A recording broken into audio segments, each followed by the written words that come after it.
দেখে এটা একটা প্লেট মনে করেন, খানা খাইতেছে। খানা খাওয়ানোর সময় এক লোকমা মুখে দিতে দিতে আরেকজনের দোষ কইতেছে। রাসূলুল্লাহ সাল্লাল্লাহু আলাইহি সাল্লাম বলেন, মান আকালা বিরাজুলিন মুসলিমিন আকলাতান, কোন মুসলমান যদি অন্য কোন মুসলমানের দোষ বলতে বলতে এক লোকমা খাবার মুখে নেয়, খাবারটা নিতেছে, আচ্ছা ওই মুখে আরে তোর বেড়া ফালতু এই সেই বলতে বলতে ফাইন্নাল্লাহা ইউতইমুহু মিসলাহা ফি জাহান্নাম, এই পরিমাণ আগুনের দোলা আল্লাহ তার মুখে ঢুকাইয়া দিবে জাহান্নামে। এরপরে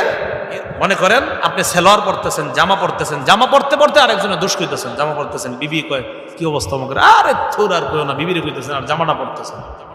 রাসূলুল্লাহ সাল্লাল্লাহু আলাইহি সাল্লাম বলেন, ওয়ামান কুসিয়া বিরাজুলিন সাওবান বিরাজুলিন সাওবা, কোন ব্যক্তি যদি জামা পরতে পরতে কারো দোষ বলে, ওয়ামান কুসিয়া বিরাজুলিন সাওবা, জামা পরতে পরতে যদি দোষ বলে, ফাইন্নাল্লাহা ইয়াকসুহু মিসলাহু ফি জাহান্নাম,